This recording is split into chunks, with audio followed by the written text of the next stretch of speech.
ठीक है भाई। तो देखो इंटरेस्ट वाला सबसे लास्ट पॉइंट है, यही हम लोग अब डिस्कस कर रहे हैं, बाकी सब पॉइंट हम लोग ऑलरेडी डिस्कस कर चुके हैं। तो देखो सबसे पहले हम लोग बात कर रहे हैं इंटरेस्ट ऑन सेविंग अकाउंट की। ठीक है, interest on saving account done. ये इंटरेस्ट ऑन सेविंग अकाउंट जो है ना, सेविंग अकाउंट भैया दो जगह खुल सकता है आपका, पोस्ट ऑफिस में भी और नॉर्मल बैंक में भी।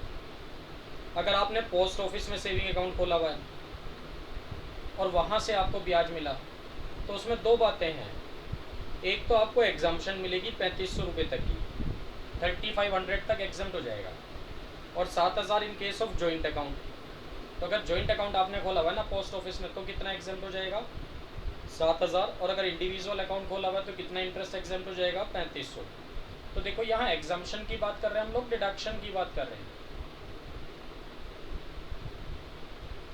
बोलो। एग्जाम्पशन एग्जाम्पशन का मतलब क्या होता है कि इतना पार्ट तो हम इनकम में जोड़ेंगे ही नहीं। जोड़ेंगे नहीं। तो लाइक अगर आपको 5000 रुपये ब्याज मिला ना पोस्ट ऑफिस सेविंग अकाउंट से, तो 3500 तो एग्जाम्प्ट हो जाएंगे। इनकम में दिखाएंगे ही कितना हम आपको? सिर्फ 1500 रुपये। क्लियर है ना बात मेरी यहाँ तक?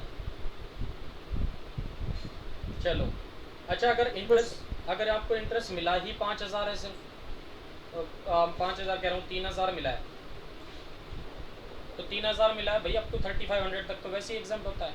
इट मीन्स इस बार अदर सोर्सेज में कुछ भी नहीं जोड़ना है, पूरा एग्जाम्प्ट हो जाएगा। डन। चलो तो भाई अगर पोस्ट ऑफिस सेविंग अकाउंट से इंटरेस्ट मिले तो एग्जाम्प्ट हो जाता है कितने तक? 3500 तक, 3500 7000 इन केस ऑफ जॉइंट अकाउंट। ठीक है, और साथ में देखो आपको डिडक्शन भी मिलेगी। तो एग्जाम्पशन अलग चीज़ है, डिडक्शन अलग चीज़ है। 3500 तक तो एग्जाम्प्ट ही हो जाएगा, और साथ में डिडक्शन भी देंगे। किस सेक्शन की डिडक्शन देंगे? या तो TTA की देंगे या TTB की देंगे। TTA की जो डिडक्शन है वो भैया, TTA की डिडक्शन तो नॉन सीनियर के लिए भी है और सीनियर के लिए भी है, समझ रहे हो बात? 60 साल से ऊपर वाले भी ले सकते हैं, नीचे वाले भी ले सकते हैं। यहाँ जो TTA में डिडक्शन मिलती है, ये सिर्फ और सिर्फ सेविंग अकाउंट में मिलती है आपको, चाहे वो सेविंग अकाउंट आपने पोस्ट ऑफिस में खोला हो, चाहे बैंक में खोला हो, और बल्कि चाहे कोऑपरेटिव बैंक्स में खोला हो, उस पर भी मिलेगी। मतलब सिर्फ सेविंग अकाउंट पे डिडक्शन है 80 TTA की। तो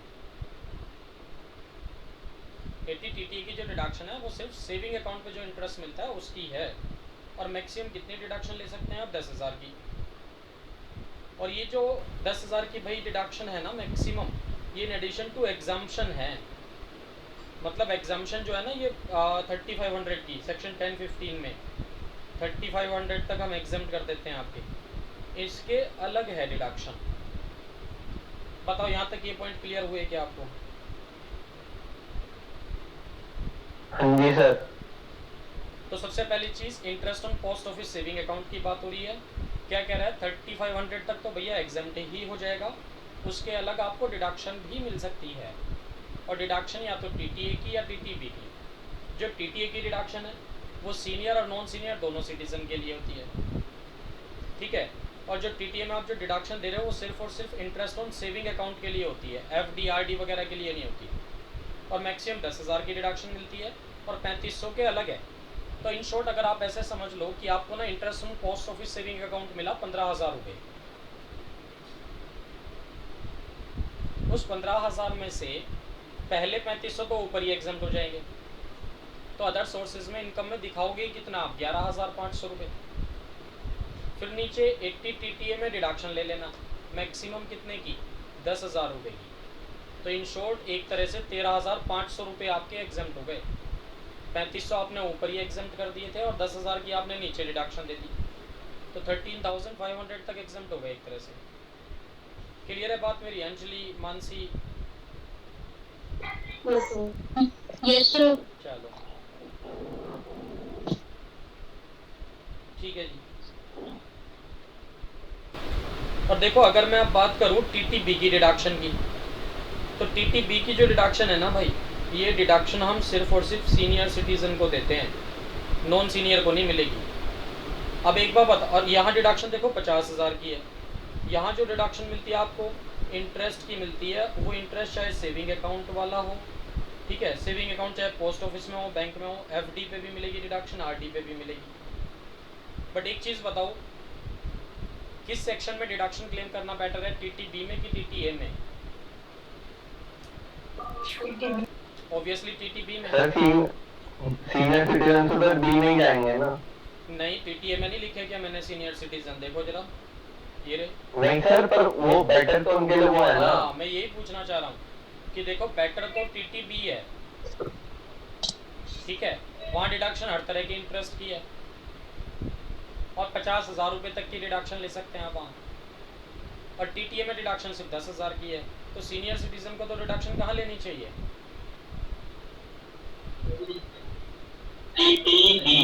टीटीबी में। अच्छा, अब एक चीज़ सोचो आप कि भाई इंटरेस्ट ऑन एफडी बन रहा है 60,000 रुपये का,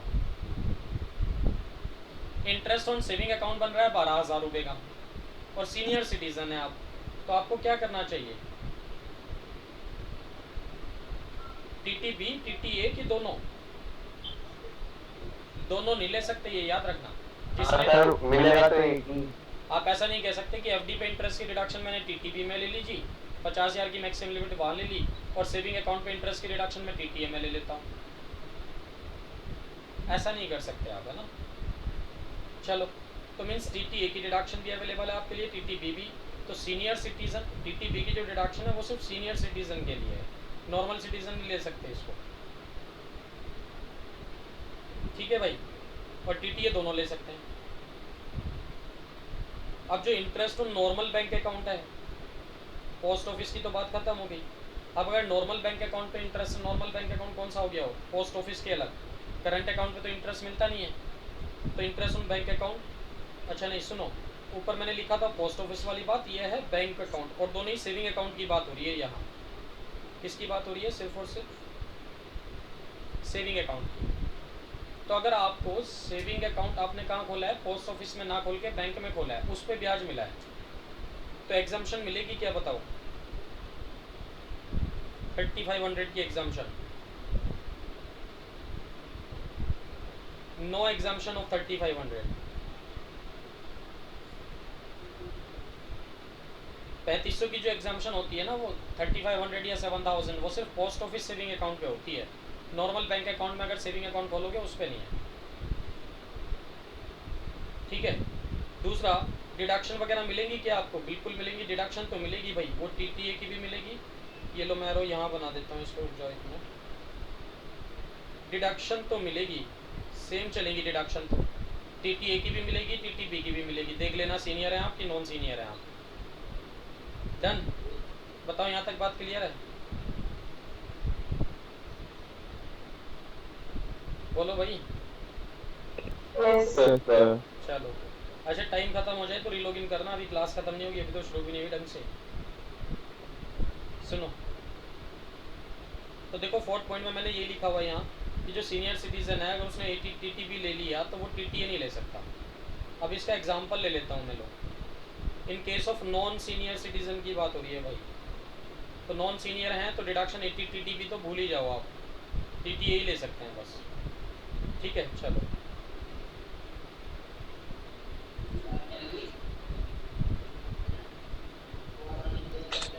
ठीक है भाई, तो सुनो देखो अब क्या हुआ। नॉन सीनियर सिटीजन है आप, आपने ना पोस्ट ऑफिस में सेविंग अकाउंट खोला हुआ है, ये रहा। उस पोस्ट ऑफिस सेविंग अकाउंट पे आपको ब्याज मिला है 3,000 रुपये का मिला है, तो क्या करेंगे? 4,000 का मिला है तो क्या करेंगे? 8,000 का ब्याज है या 15,000 का ब्याज है तो क्या करेंगे? और सेकंड देखो, सेकंड पॉइंट में मैंने बैंक अकाउंट भी दे रखा है, बैंक अकाउंट सेविंग है ना, मतलब इस बार बैंक में आपने सेविंग अकाउंट खोल रखा है, तो बैंक में खोल रखा है, ठीक है।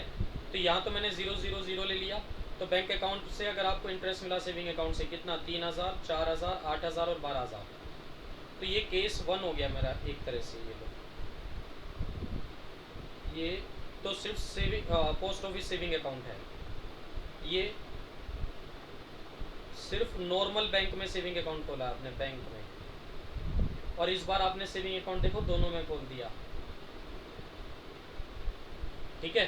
तो पोस्ट ऑफिस सेविंग अकाउंट से भी ब्याज मिल रहा है 3,000, 4,000, 8,000, 12,000, और बैंक में भी आपने सेविंग अकाउंट खोला है, वहाँ से भी ब्याज मिल रहा है 3,000, 4,000, 8,000, 12,000। बताओ यहाँ तक बात क्लियर है क्या? प्रॉब्लम समझ रहे हो? फिर सॉल्यूशन डिस्कस करेंगे इसका। चलो तो सुनो, अगर केस 1 में जाऊँ तो केस 1 में तो आपने सिर्फ पोस्ट ऑफिस में सेविंग अकाउंट खोल रखा है, देखो, और वहाँ से ब्याज मिला है कितना, 3000 रुपये का। तो देखो मैंने सैलरी की इनकम एज्यूम कर ली कि सैलरी की इनकम आपकी 1 लाख रुपये जी हर केस में, ठीक। हाउस प्रॉपर्टी की इनकम हर केस में 0 है, पीजीबीपी 0 है, कैपिटल गेन 0 है। अदर सोर्सेज की बात करोगे, अदर सोर्सेज की बात करोगे तो इसमें मैंने दोनों इंटरेस्ट लिख दिए, पोस्ट ऑफिस वाला भी और नॉर्मल बैंक अकाउंट वाला भी। तो देखो पहले केस में तो मैंने पोस्ट ऑफिस में सेविंग अकाउंट खोल रखा है ना, तो कितना लिखा देखो मैंने अदर सोर्सेज में, बताओ कितना लिखा अंजलि? सर 0। क्यों लिखा 0? सर क्योंकि वो 3500 से कम है। हाँ 3500 तक तो वैसे ही एग्जाम हो जाता है जी, तो वो तो दिखाना ही नहीं है, तो इसलिए 0 लिखा है। दूसरे केस में देखो 4000 का इंटरेस्ट था मानसी, तो मैंने यहाँ कितना लिखा 500, क्यों? 3500 एग्जाम हो गया, 500 टैक्सेबल हो गया। तीसरे केस में 8000 अगर इंटरेस्ट था तो 3500 एग्जाम हो जाएगा जैन, तो यहाँ कितना लिखा मैंने 4500। नेक्स्ट केस में 15000 अगर इंटरेस्ट है भाई तो 3500 तो एग्जाम हो गया, तो कितना दिखाओगे 11500 रुपये, और बैंक अकाउंट से आपको इंटरेस्ट मिला ही नहीं, तो ये आपका जीटीआई ये आ गया एक तरह से ऐड करने के बाद, है ना।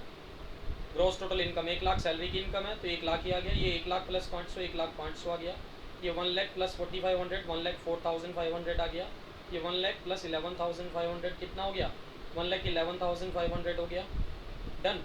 ये जीटीआई आ गया। और भाई देखो टीटीए, टीटीबी, एटीसी ये सारी डिडक्शन आप कहाँ से देते हो? जीटीआई से। तो ये जीटीआई आ गया, इसमें से हम डिडक्शंस माइनस कर रहे हैं, देखो कौन सी? टीटीए की, क्यों? क्योंकि ये तो नॉन सीनियर था, नॉन सीनियर को टीटीबी तो मिलेगा नहीं, तो इतनी टीटीए की डिडक्शन दे रहा हूँ जी। अब इसको लो, फर्स्ट केस में डिडक्शन कितनी दी मैंने? नील। रंजीत नील क्यों दी मैंने? Yes sir. 80 टीटीए की फर्स्ट केस में मैंने नील डिडक्शन क्यों दी है बता सकते हो? डिडक्शन क्यों नहीं दी? 10,000 रुपये तक तो डिडक्शन देते ही हैं।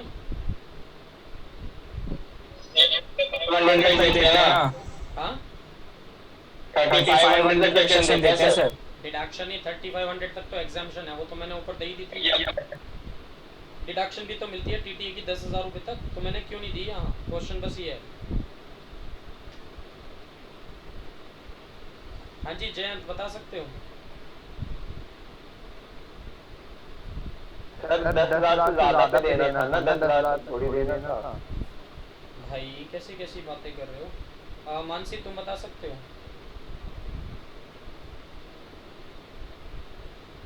मैंने डिडक्शन क्यों नहीं दी 10,000? अरे जब कुछ ऊपर जोड़ा नहीं है तो डिडक्शन कहीं की दे दूँ? डिडक्शन का मतलब क्या होता है?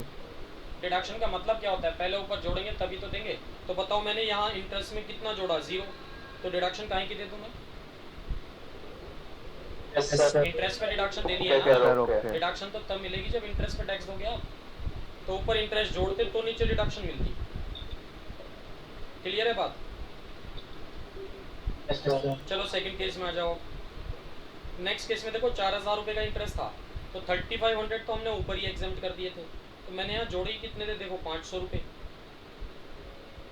तो नीचे डिडक्शन वैसे तो मैक्सिमम 10,000 तक की मिल सकती है, ठीक है, बट आपने जोड़े ही कितने हैं 500, तो डिडक्शन कितनी दोगे आप? 500।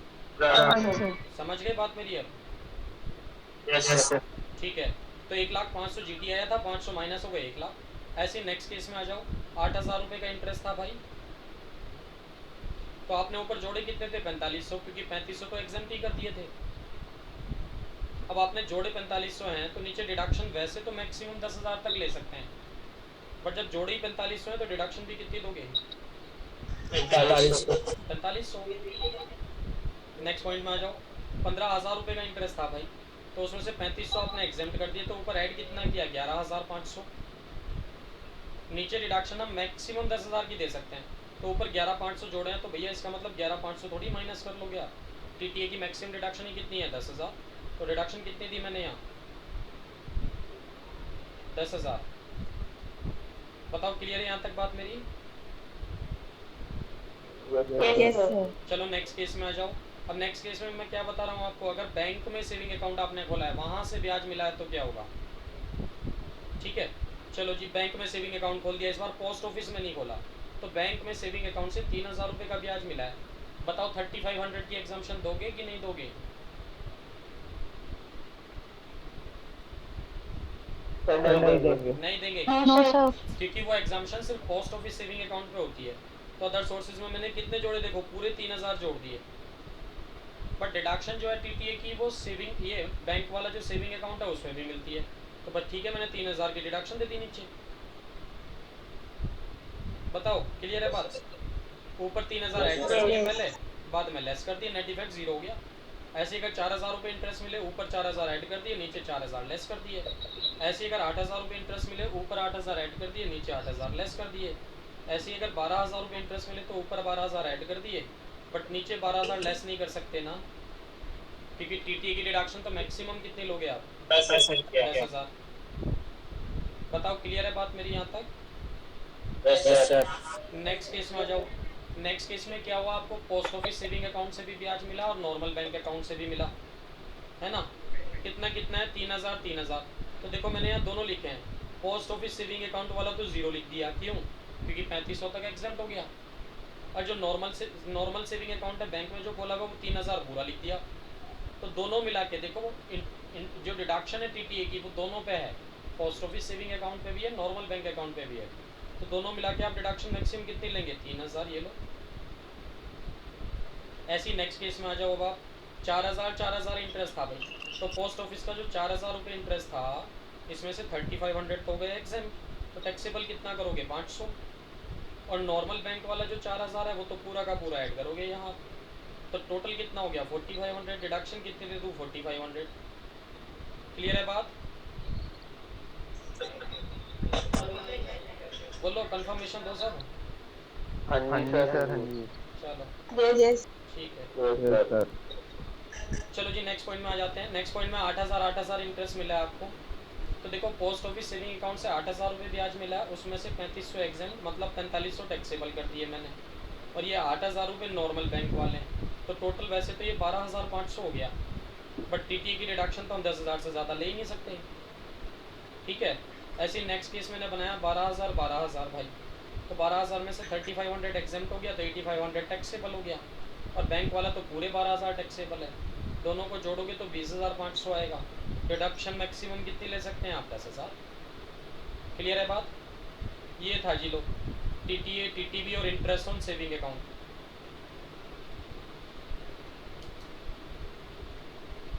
तो देखो भाई, ऊपर फर्स्ट केस में हम लोगों ने बात की थी सिर्फ और सिर्फ नॉन सीनियर सिटीज़न की। अब हम बात कर रहे हैं देखो सीनियर सिटीज़न की, कि अगर सीनियर सिटीज़न को इंटरेस्ट की इनकम हुई है तो क्या होगा। देखो डिस्कस करते हैं। देखो सबसे पहले पोस्ट ऑफिस सेविंग अकाउंट से सीनियर सिटीज़न को 3000 रुपये का ब्याज मिला। तब एक बार बताओ, जो 3500 की एग्जाम्पशन है वो सिर्फ सीनियर सिटीज़न को मिलती है, नॉन सीनियर को, दोनों को, वो तो दोनों को ही मिलती है। तो इनको भी एग्जाम्पशन दोगे आप 3500 तक की। तो देखो पोस्ट ऑफिस सेविंग अकाउंट मैंने कितना इंटरेस्ट दिखाया, 0, क्योंकि 3500 तक तो वैसे ही एग्जाम्प्ट हो जाएगा। और देखो जब आपने यहाँ कुछ जोड़ा ही नहीं, तो डिडक्शन का मतलब भी नहीं बनता भाई टीटीबी में। डिडक्शन का मतलब ही क्या होता है, पहले इनकम में जोड़ोगे तभी तो माइनस करोगे, जब कुछ जोड़ोगे नहीं तो माइनस कैसे करोगे।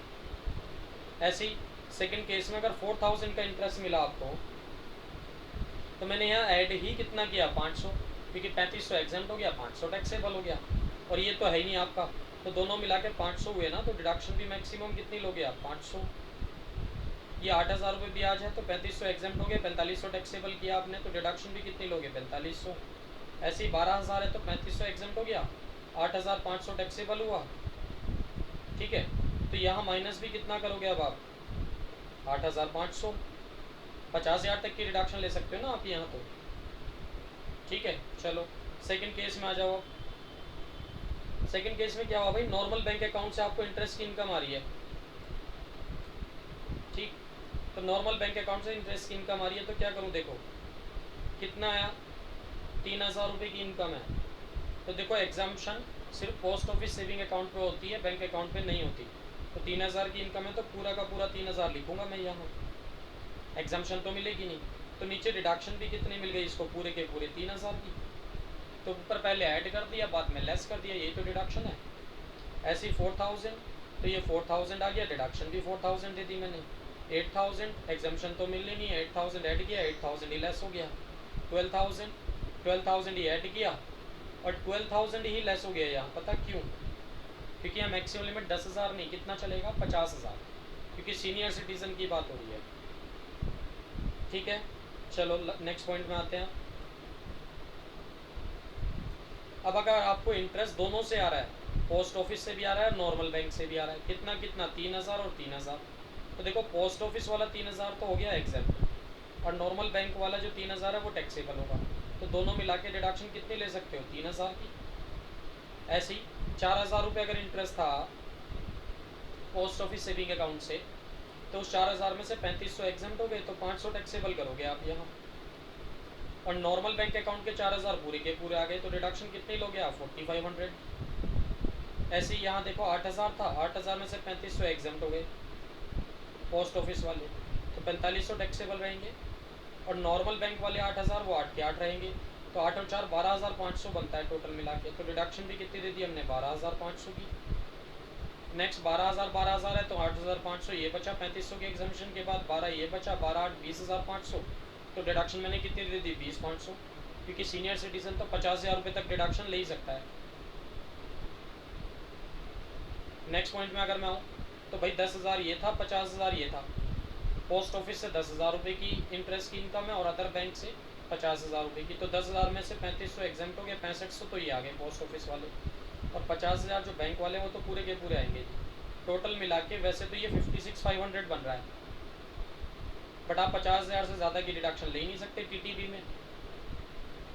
और टीटीबी ले लिया तो टीटीए तो वैसे ही नहीं ले सकते आप, कि कभी आप कहो कि कोई बात नहीं सेविंग अकाउंट में मैं वो भी ले लूँगा।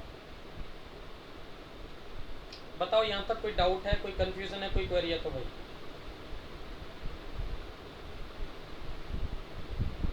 बोलो।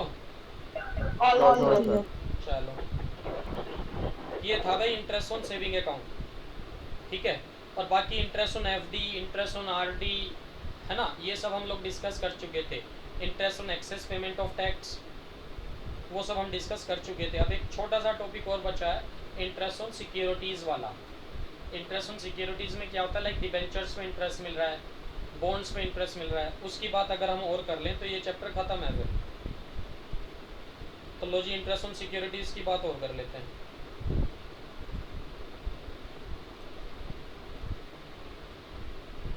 लो जी इंटरेस्ट ऑन सिक्योरिटीज़, ये नोट्स मैंने आपको भेजे थे क्या ग्रुप में, वैसे बोलो।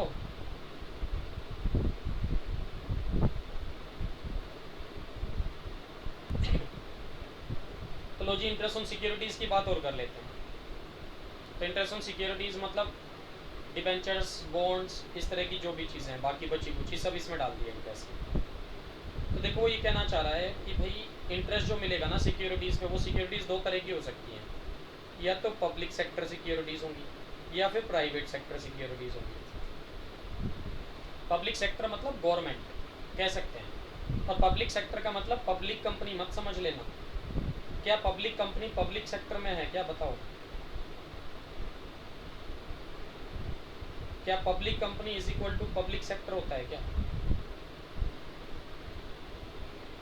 नहीं सर, नहीं, ऐसा कुछ नहीं है। तो पब्लिक सेक्टर मतलब सिर्फ गवर्नमेंट, और प्राइवेट सेक्टर में पब्लिक कंपनीज भी हैं और प्राइवेट कंपनीज भी हैं, दोनों ही हैं। चलो तो पब्लिक सेक्टर में क्या कहना चाहता है वो, कि अगर आपको इंटरेस्ट मिला है सिक्योरिटीज़ पे, कौन से सिक्योरिटीज़ पे, जो सेंट्रल गवर्नमेंट या स्टेट गवर्नमेंट ने इशू की है, या फिर इंटरेस्ट मिला है, ऑडियो म्यूट करो भाई अपनी,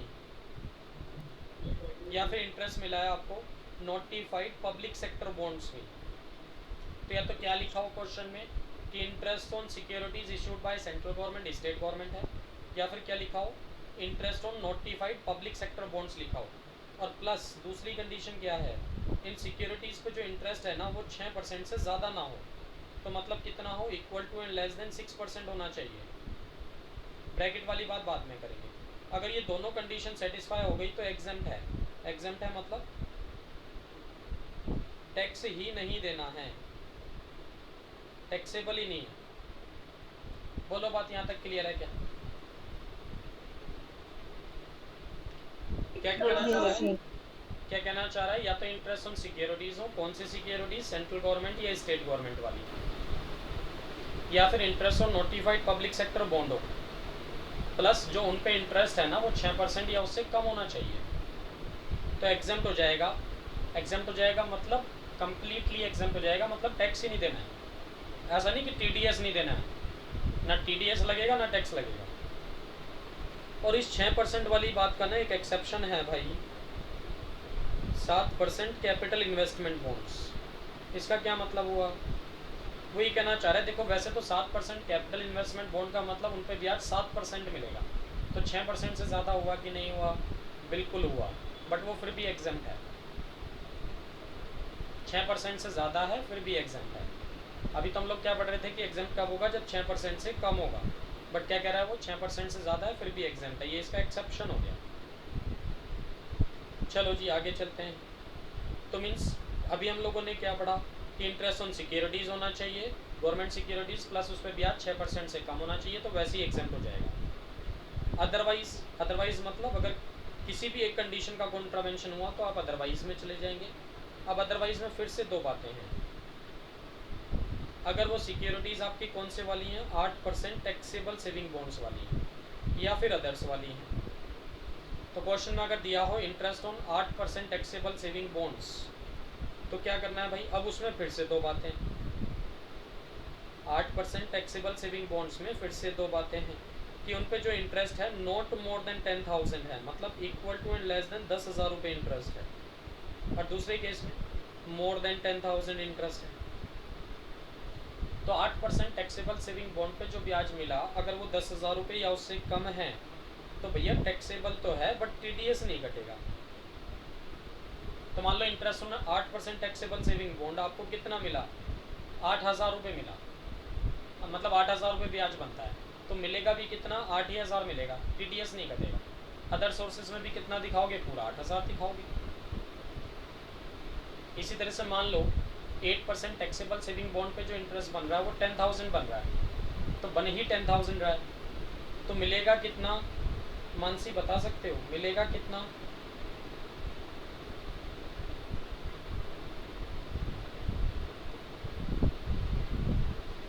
अभी कि जो 8% टैक्सेबल सेविंग बॉन्ड्स है ना उस पे ब्याज 10,000 रुपये बनता है, ठीक है, तो मिलेगा कितना? टीडीएस कटेगा कि नहीं कटेगा? सोचो। नहीं कटेगा। नहीं कटेगा क्योंकि equal to and less than तक टीडीएस नहीं कटता।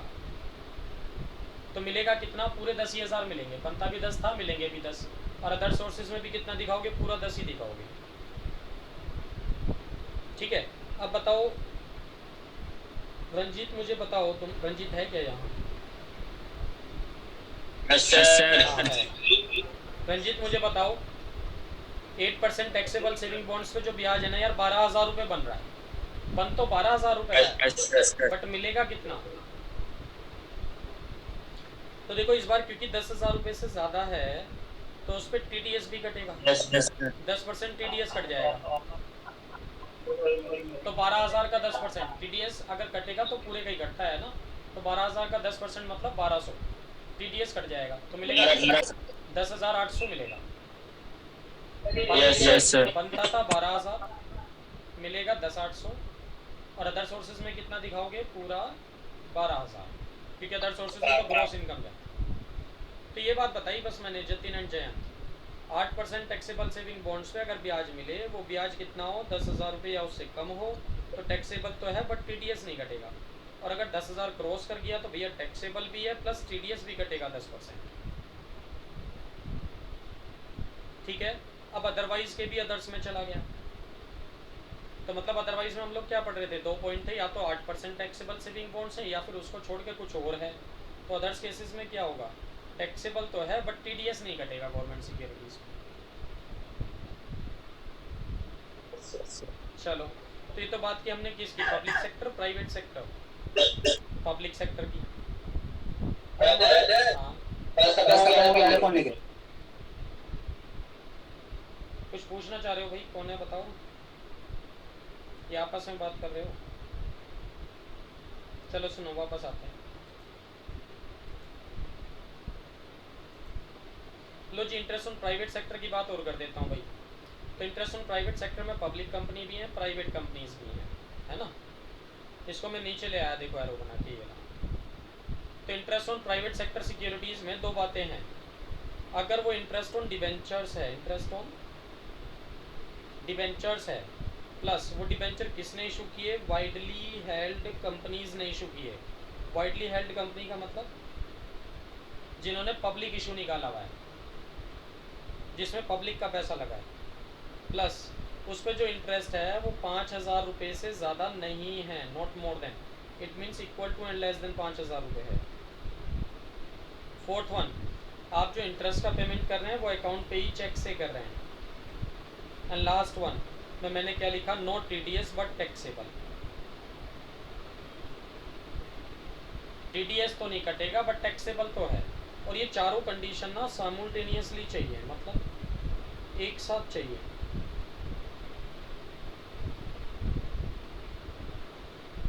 अगर ये चारों कंडीशन एक साथ सेटिस्फाई हो गई तो टीडीएस नहीं कटेगा बट टैक्सेबल तो है, टीडीएस नहीं कटेगा बट, ठीक है। अदरवाइज तो क्या होगा, टैक्सेबल भी है और भैया टीडीएस भी कटेगा 10% से। कौन बोलता है ये बात, सेक्शन 193। बताओ ये बात समझ में आई क्या, interest on private sector securities, बोल दो फटाफट।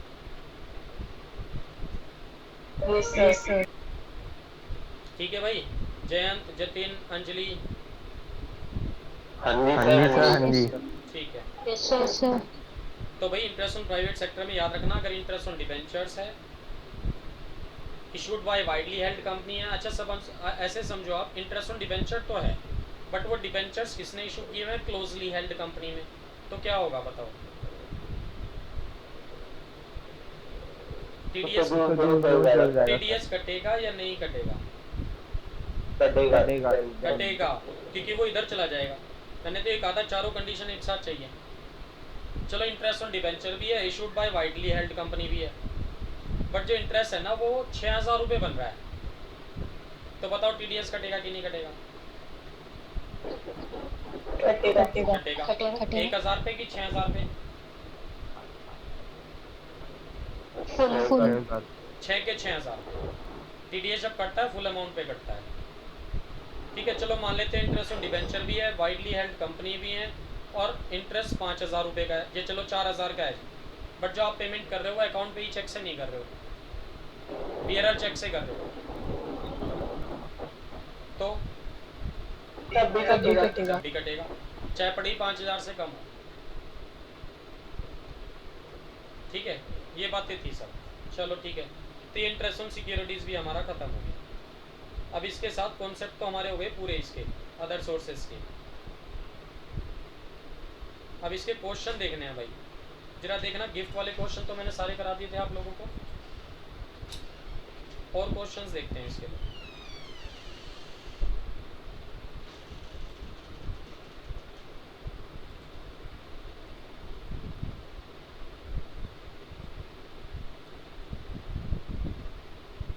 देखना भाई जरा, क्वेश्चन नंबर 1 तो हमने कर लिया था, क्वेश्चन नंबर 2 देखो, जल्दी से देखो, सबकी बुक में भी दे रखे हैं क्वेश्चन मैंने चैप्टर के लास्ट में।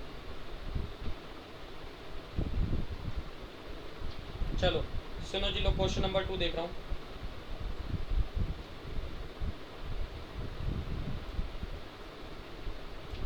The following incomes are received by mister Ramesh during the financial year 2019-20, है ना। चलो तो सबसे पहले फॉर्मेट तो आप अपना बना ही लोगे। फॉर्मेट में क्या लिखोगे, heading computation of taxable income of mister Ramesh, है ना, under the head other sources, और उसमें फिर नीचे लिखना for the relevant assessment year. Assessment year क्या चलेगा बताओ, फाइनेंशियल ईयर अगर 1920 है तो असेसमेंट ईयर तो 2021 चलेगा, तो नीचे लिख देना for the relevant assessment year 2020-21। और उसके बाद 2 कॉलम बनाओगे, एक पर्टिकुलर्स का, दूसरा अमाउंट का, और 1 2 3 4 करके लिखते चले जाना बस। सबसे पहले नंबर 1 क्या लिखेंगे? Directors fees. तो बताओ ये डायरेक्टर्स फीस कितना? Sorry, I didn't get that. Hello, clear है भाई सबको ऑडियो वीडियो? हाँ जी सर। ठीक है, Yes, sir. तो जरा बताओ डायरेक्टर्स फीस का क्या करूं मैं? एग्जेम्प्ट होता है, टैक्सेबल होता है? टैक्सेबल। ये तो सिटिंग फीस हो गई ना, कोई डिडक्शन भी मिलती है क्या इस पे? No sir. नहीं, तो भैया फुल्ली टैक्सेबल होता है 1000, पूरा का पूरा लिख देंगे डायरेक्टर्स फीस। ठीक है। Number 2 income from agriculture land in Pakistan. बताओ एग्रीकल्चर लैंड इन पाकिस्तान है, क्या करूं? एग्जाम्प्ट होता है, डिडक्शन मिलती है, या पार्शियल इंटीग्रेशन?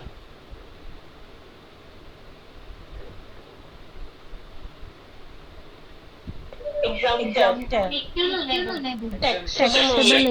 टेबल है सर, ये लैंड जो पाकिस्तान में, इसीलिए तो क्या करूं? एग्जाम्प्ट कर दूं रंजीत? टैक्सेबल करो सर।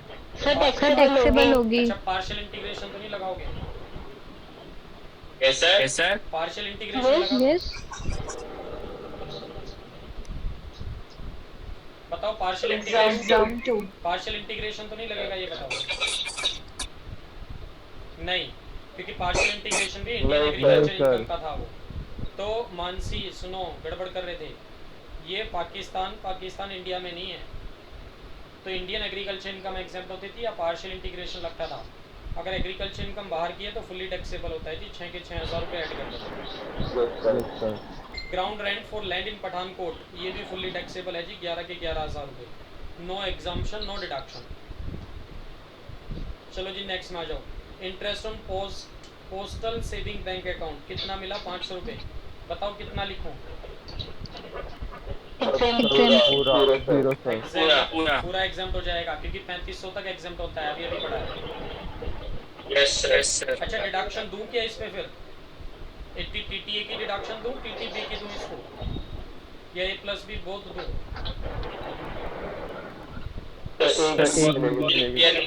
सर आप क्या कह रहे हो?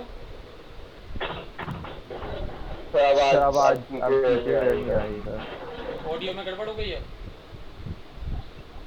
बताओ कौन सी डिडक्शन दूं? टीटीए बी दूं, या ए प्लस बी दूं, क्या दूं? सर वैसे तो टीटी एक ही लगेगी, बट ये फुल एग्जाम्प्ट हो रहा है तो डिडक्शन भी 0 ही जाएगी। हाँ यही बात है, बस एग्जैक्ट डिडक्शन 0 ही जाएगी जी, क्योंकि जब हमने कुछ जोड़ा ही नहीं है, जब कुछ जोड़ा ही नहीं है तो डिडक्शन कैसे दें? चलो ठीक है। सुनो भाई, अपनी ऑडियो सब बंद कर दो, सिर्फ मैं बोलूँगा, सुनो। Interest on deposit with IFCI, जितना भी इंटरेस्ट मिला फुल्ली टैक्सेबल होगा भाई, इसका कुछ नहीं करना है ना, फुल्ली टैक्सेबल हो जाएगा। नो एग्जाम्पशन, नो डिडक्शन, 600 रुपये जोड़ दीजिए। डिविडेंड फ्रॉम फॉरेन कंपनी से डिविडेंड मिले तो फुल्ली टैक्सेबल होता है, ठीक है, इंडियन कंपनी के केस में देखने वाली बात होती है। रेंट फ्रॉम सबलेट आउट आपको 22,250 रुपये मिला है वैसे तो, बट इसमें से हम एक्सपेंसेस के डिडक्शन भी देते थे। कौन से एक्सपेंसेस? जितना रेंट इन्होंने मकान मालिक को दिया होगा, ठीक है ना, और प्लस जो खर्चे होंगे और वो भी माइनस कर सकते हो। अब ये देखो जो सबलेट आउट पोर्शन है ये वाला, इससे रिलेटेड कौन कौन से खर्चे हैं, तो नीचे नेक्स्ट पॉइंट में दिया है rent payable by mister Ramesh for sublet out house. तो एक तो ये रेंट जो पेड उसने किया 12,000 रुपये, ये माइनस कर दो भाई। दूसरा other expenses on sublet out 1,000 रुपये, ये भी माइनस कर लो। चलो जी, और तो खर्चे नहीं है, नहीं है तो भाई ये भी माइनस कर दिया इसमें से, ये भी माइनस कर दिया, तो 22,250 में से 13,000 चले गए, 9,250 रुपये बचेगा। ये टैक्सेबल हो गया, ये इनकम आ गई सबलेट आउट पोर्शन की। अब विनिंग फ्रॉम हॉर्स रेस की अगर मैं बात करूं तो जरा बताओ एक बार मुझे मानसी कि विनिंग का मतलब ग्रॉस इनकम है कि नेट है? मानसी बताइए। ग्रॉस है, तो मुझे एक बार बताओ क्या इस पे TDS भी कटना चाहिए था?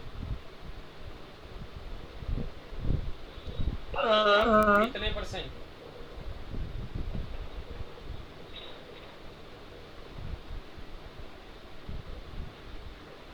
तो 30%। तो 12,300 का 30% अगर मैं काट दूं तो 8,610 रुपये बनता है नेट।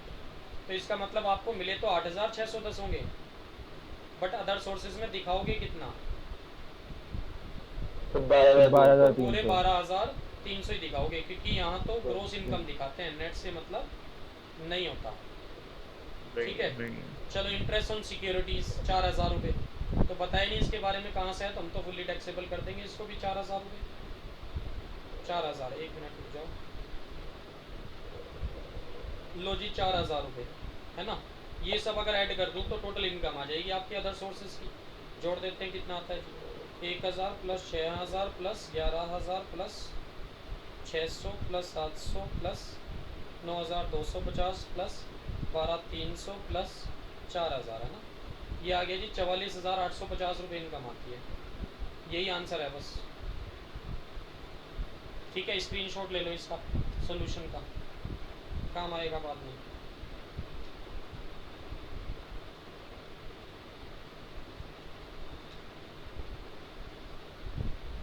ले लिया क्या स्क्रीनशॉट भाई? चलो हाँ जी सर। चलो ठीक है।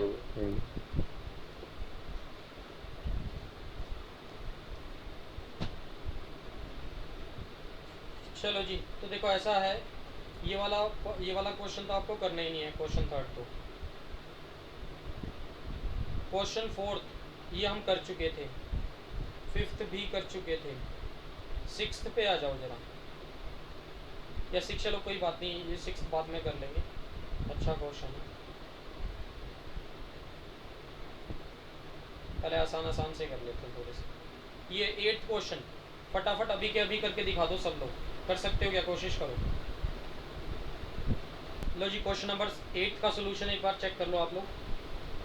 सबसे पहला पॉइंट है डिविडेंड ऑन इक्विटी शेयर, क्या हो जाएगा? एग्जाम। इंडियन कंपनी से डिविडेंड मिले तो भैया एग्जाम होता है। Number 2, dividend on preference share, है तो इंडियन कंपनी का डिविडेंड ना, ये भी एग्जाम है। Third point, income from letting on hire of building and machinery under one composite lease, कितना रेंट आया? 17,000 रुपये। इसमें से फिर आप डिडक्शन भी तो देते थे एक्सपेंसेस वगैरह की, तो वो डिडक्शन और माइनस कर लो। कौन कौन सी देखो, एक तो है ये allowable depreciation on building and machinery, और दूसरा फायर इंश्योरेंस जो आपने करा प्रीमियम दे रखा है, तो 4,100 की एक्सपेंस की डिडक्शन माइनस कर दी मैंने, तो इनकम कितना आ गया? 12,900। इंटरेस्ट ऑन बैंक डिपॉजिट पूरा का पूरा लिखोगे 2,500, क्योंकि पोस्ट ऑफिस सेविंग अकाउंट तो है नहीं, वहाँ तो आप 3,500 तक एग्जाम करते थे, तो बैंक अकाउंट है, तो इसमें तो कोई एग्जाम्शन नहीं मिलेगी आपको। डायरेक्टर सिटिंग फीस 1,200, ये भी फुल्ली टैक्सेबल है। ग्राउंड रेंट फुल्ली टैक्सेबल है। इनकम फ्रॉम अनडिस्क्लोज सोर्स, ये भी फुल्ली टैक्सेबल है। और अमाउंट रिसीव्ड दिया हुआ है देखो, on account of winning from lotteries, और रिसीव्ड ही जब 14,000 है, मतलब 10,000 क्रॉस कर गया, तो ग्रोस तो ऑब्वियस सी बात है और ज़्यादा होगा, तो इसको मैंने ग्रोस अप कर दिया। कितने से? 100/70 से, क्योंकि 30% TDS अगर कट जाता है तो मिलता कितना है? 70%, है ना। 70% अगर TD वो मिला होगा आपको, तो इसको ग्रोस अप करके कितना आता है? 20,000। तो क्रॉस वेरीफाई करोगे, अगर 20,000 का 30% मतलब 6,000 अगर TDS कट जाए तो 14,000 ही तो मिलेंगे आपको, तो 20,000 हमने इनकम दिखा दी। और क्या बचा? Collection charges of preference dividend, इसकी कोई डिडक्शन नहीं मिलेगी। क्यों नहीं मिलेगी? जब आप इनकम पे टैक्स नहीं दे रहे हो तो एक्सपेंसेस की डिडक्शन कैसे दे दें हम आपको? प्रेफरेंस डिविडेंड जो आया था हमारे पास ऊपर, क्या हमने उस पर टैक्स दिया था? नहीं, एग्जेम्प्ट कर दिया था, तो भाई खर्चों की डिडक्शन क्यों देंगे हम आपको? तो उसकी कोई डिडक्शन नहीं है, तो इन सबको ऐड कर लिया। लो मैंने, बस आंसर आ गया, इन सबको ऐड करो तो ये आंसर आ गया 47,200। बताओ क्या दिक्कत है अब इसमें? होमवर्क ले लो अपना। क्वेश्चन नंबर 9 होमवर्क है एक तो,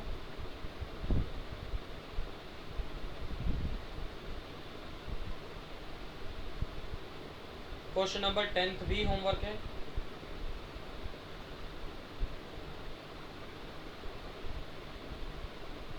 क्वेश्चन नंबर 11 भी होमवर्क है,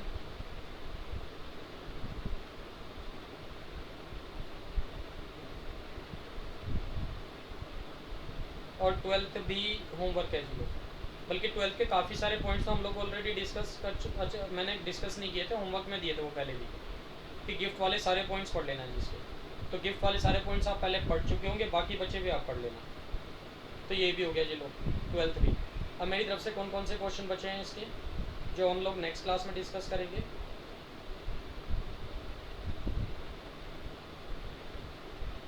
एक तो क्वेश्चन नंबर 6 ये बचा हुआ है जी, एक क्वेश्चन नंबर 7 ये बचा हुआ है जी।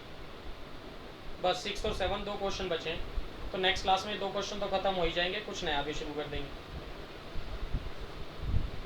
ठीक है, बात यहाँ तक कोई डाउट है, कंफ्यूजन है, क्वेरी है तो पूछ लो मुझसे, बताओ।